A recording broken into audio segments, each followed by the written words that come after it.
Today I'll be talking about my paper, Fake News on Facebook and Twitter, investigating how people don't investigate.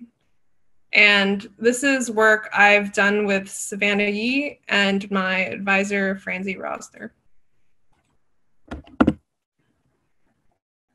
So misinformation, which is the false information that is spread regardless whether there's an intent to mislead, has gotten a lot of press coverage lately. It was dictionary.com's word of the year a couple of years ago, and rightly so. It's had a lot of impacts on election outcomes, public health, and public safety. And this has been a prevalent issue, especially on social media, because 67% of Americans use social media to get some of their news. And these platforms have taken various steps to try to combat these issues, particularly with design affordances. So Facebook has some fact checker labeling for articles, as well as a button to give information on a news source's background and history. And Twitter has banners that provide more information related to health. And I should say that this study was done a year ago, so these platforms have updated the methods they use to intervene on misinformation. So there's a lot of related work in this space, particularly around studying what kind of cues people use when they're trying to determine whether information is credible. There's also work on investigating how people consume news on social media and what kind of strategies they use to determine if it's credible. And other work has explored the effects of how these cues actually determine whether or not someone reshares news. However, what a lot of this work does is either presents misinformation through a researcher-created account that the participant is instructed to follow, rather than seeing misinformation posted by someone that they know. Or these studies particularly instruct participants to look for fake news and talk about why they think something is misinformation.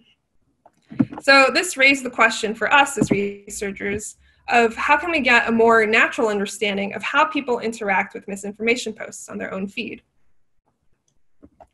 To do this, we conducted a 3-part deception study. So the first part of the study, we conducted semi-structured interviews with participants about their social media usage. And we asked questions like, who do you follow and what kind of content you're interested in seeing? During the second section, we had a think aloud session where, while participants scrolled through their feeds, so they were instructed to talk about how they were interacting with content on their feeds, with a researcher observing in the room. And they did this while their social media feed's appearance was changed by our browser extension in order to have misinformation show up on it. And then finally, we conducted exit interviews where we asked specifically about what kinds of past experience people have had with misinformation and how they go about investigating various social media posts. And then this was followed by a debrief where we told the participants about the true nature of the study. So to clarify on what the browser extension does, we developed it so that misinformation content would be overlaid onto existing posts on a person's feed. So it would appear as if someone that the participant actually follows is posting this information. And we found this content through Snopes. And these topics covered politics, health, and other things. And the post types we found were a mix of articles, memes, text, and photo-based posts. And we asked people to talk aloud as they were interacting about why they were paying attention to a certain post or why they skipped it, et cetera, et cetera. And we want to stress that participants couldn't actually share misinformation on their feed or offline. And here's an example tweet that a participant might see as if posted by someone they follow, and that's an example article that would show up on Facebook. So we recruited adults who use Facebook or Twitter daily or weekly for news, and we had a total of 25 participants. And they were all either left-leaning or independent, so that's one of the limitations of our work. And given the deceptive nature of our study, we thought a lot about ethical considerations to minimize potential harms. So participants could exit the study at any point and retain compensation. And during the debrief, participants were shown screenshots of all the misinformation posts that showed up on their feeds. And in order to minimize any loss of self-esteem and to normalize reactions, we told participants that identifying misinformation is difficult and it is common to not realize it's fake. And participants didn't show any outward signs of distress. And the study was approved by the UW's IRB. To analyze the data, we did iterative coding with 2 researchers who coded inductively, and each coded half of the interviews and double-checked the other's coding for consistency. All right, now onto the results. So we documented a variety of responses to how people interacted with misinformation on their feeds, but given this is a lot of information, I'm just going to focus on a couple parts of it today. So when someone saw a post, sometimes they would choose to ignore it for various reasons, such as the content not being engaging. So for example, P10 said when skipping an article, if it was something funny like a meme or something, then I'd probably care about it, but it's just words, so I'm a little bit less interested. Some of these reasons were also similar to reasons why people would choose not to investigate a post even if they were skeptical. So P18 said about how long they would spend on a tweet before moving on, probably less than 8 seconds.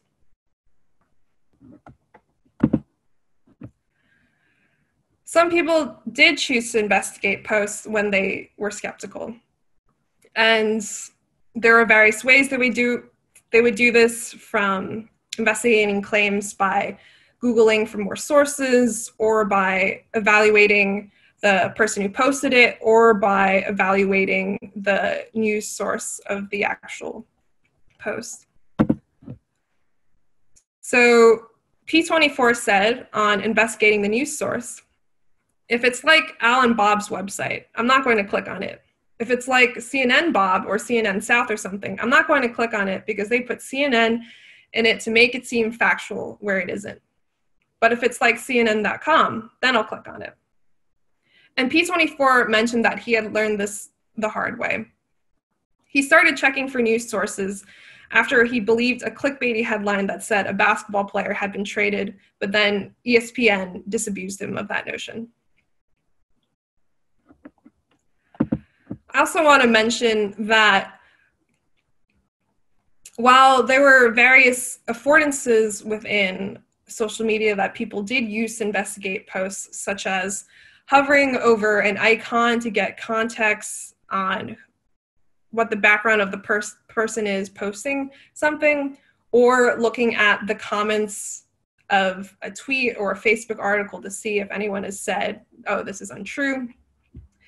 Things like the I button on Facebook didn't get mentioned at all among our participants, at least.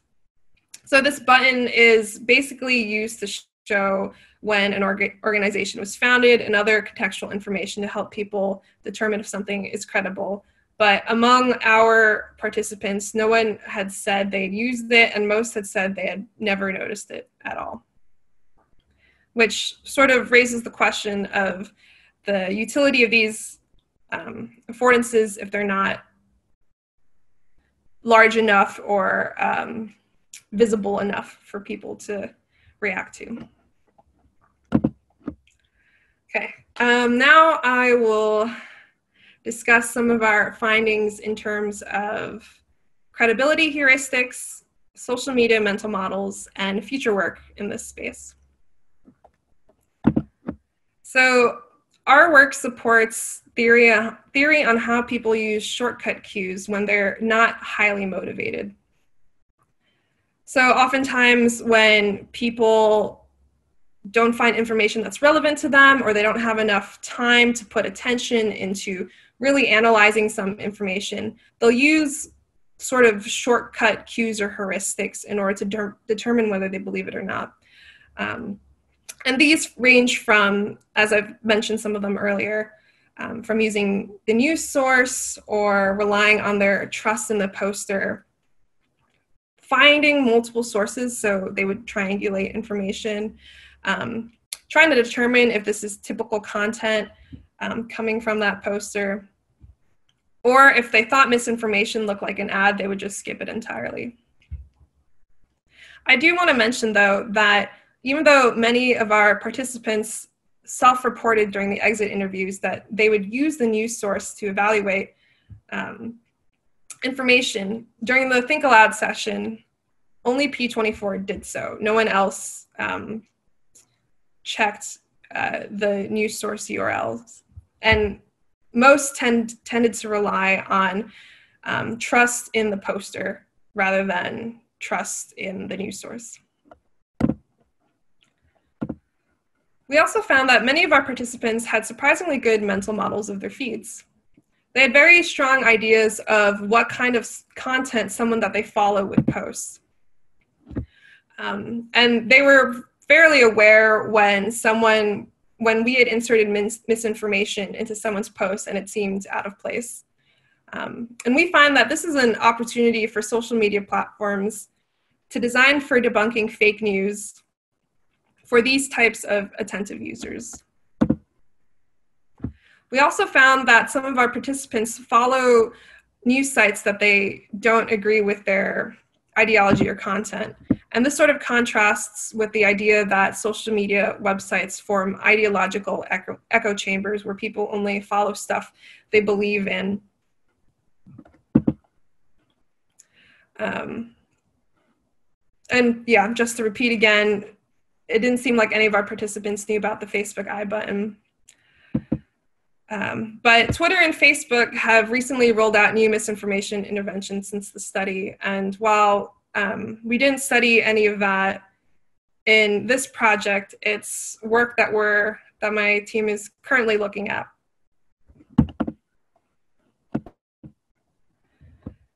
And we have some thoughts on where future designs in the space of misinformation interventions could go.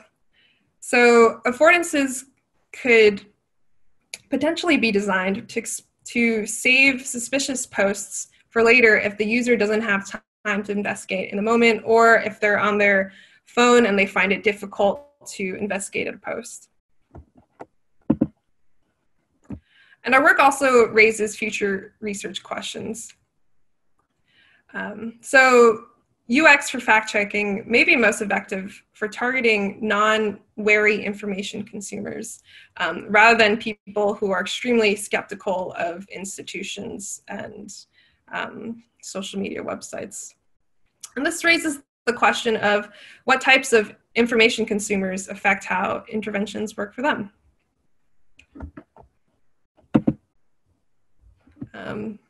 So yeah. Thanks for coming to my talk. And if you have any more questions about the variety of ways we've documented how people interact with misinformation, feel free to read my paper or ask me questions now. Thanks.